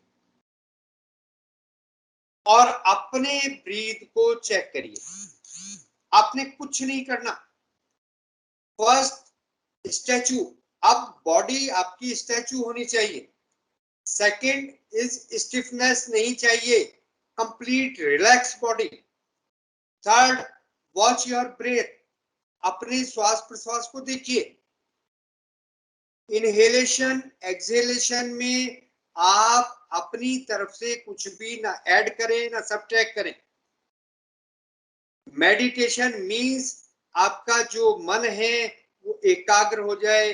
मन मीन्स फ्लो ऑफ थॉट्स आपके ठहर जाए। वो कब ठहरेंगे? जब आपका ब्रीथ रेट डिक्रीज होगा। और डिक्रीज कब होगा? जब आपकी पोजीशनिंग ठीक होगी। और वॉच योर ब्रीथ, बस अपने श्वास प्रश्वास को देखिए, कुछ भी नहीं करना। ना अपने श्वास को लेने का प्रयास करना है, ना श्वास को छोड़ने का प्रयास करना है, ना श्वास को रोकने का प्रयास करना है, ना श्वास को अपनी गति के हिसाब से अपने आप स्वाभाविक होने दें। प्राणायाम मीन्स आपके श्वास प्रश्वास की गति का विच्छेद। योग दर्शन के अनुसार, महर्षि पतंजलि के अनुसार, श्वास प्रश्वास योर गति विच्छेदा प्राणायाम। आपके श्वास प्रश्वास की गति जब ठहर जाती है, रुक जाती है, that is called pranayama.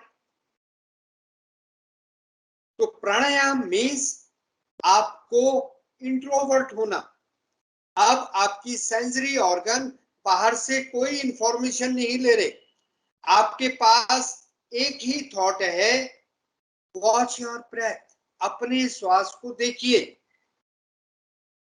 Normal breath, आप मैनुअली कुछ ना करें, ना इनहेलेशन ना एक्सहेलेशन,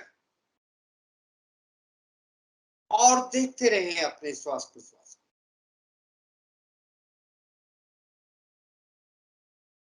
पूछिए, after few seconds, after few minutes, decrease your breathe rate. जो आपका श्वास प्रश्वास की गति 15 to 18 पर मिनट होता है, वो डिक्रीज होकर 2 और 3 काउंट में इन ए मिनट, 1 मिनट में 2 या 3 ब्रीथ रह जाएगी। तो ब्रेथ से आपका थॉट का प्रोसेस जो है वो डाउन होता है और थॉट प्रोसेस आपका नियर टू 0 चला जाता है।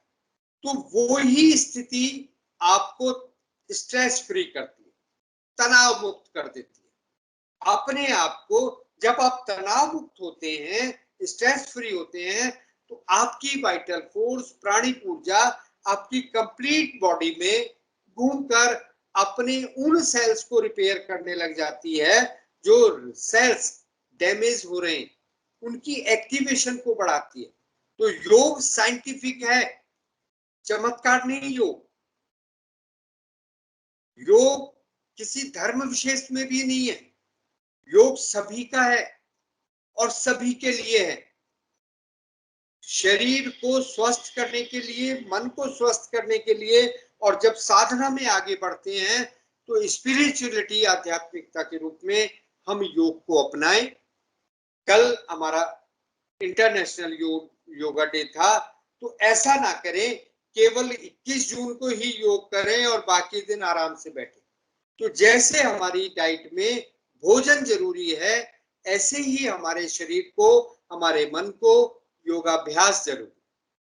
तभी हम उस योग की स्थिति, उससे क्या होगा? हम stress free. Due to Gita समत्यम योग उच्यते योगः कर्मसु कौशलम। ड्यू टू योग वशिष्ठ मन प्रशमनम उपाय च योगा, मन को शांत करने का। तो जो हम स्ट्रेस में रहते हैं, योगाभ्यास से आप कंप्लीट रिलैक्स होकर, इससे हमारी वर्किंग एबिलिटी बढ़ती है। हम अपनी फिजिकल एक्टिविटी को भी बढ़ा सकते हैं, हमारे सोचने समझने की क्षमता भी बढ़ती है। तो योगाभ्यास आपके लिए, सबके लिए उतना ही जरूरी है जैसे हमारे शरीर को स्वस्थ रहने के लिए भोजन और पानी की जरूरत है। इन्हीं शब्दों के साथ मैं विराम देता हूं और नेक्स्ट जो भी आपको कराने आ रहे हैं, जो आपसे रूबरू होने जा रहे हैं, मैं आपके साथ यहीं तक आपको योग के विषय में जो भी समझा पाया और आपको जो समझ आया आप खुद फील कर रहे होंगे, कुछ कुछ नई जानकारियां योग के विषय में मैंने दी होंगी। अगर आपको अच्छा लगा तो आप सभी का धन्यवाद। एक बार शांति पाठ। ओम सर्वे भवन्तु सुखिनः, सर्वे सन्तु निरामया, सर्वे भद्राणि पश्यन्तु, मा कश्चित् दुःखभाग् भवेत्। ओम शांति शांति शांति। ओम आरोग्यम, ओम आनंद। नमस्कार, आप सभी का धन्यवाद। डॉक्टर अनिल शर्मा सर, आपने बहुत कम समय में डेमोन्स्ट्रेशन एस्पेक्ट को समझाया सर। वो हमारे प्रैक्टिकल्स हैं जिसको हमें प्रैक्टिस करना चाहिए हमेशा अपने जीवन में, अपने स्वास्थ्य लाभ के लिए, अपने सराउंडिंग में स्वास्थ्य के लिए। बहुत सारा धन्यवाद CCRT की ओर से, CCRT रीजनल सेंटर्स की ओर से और सभी हमारे पार्टिसिपेंट्स की ओर से। We extend our gratitude and thanks to you sir. Thank you so much being with us sir.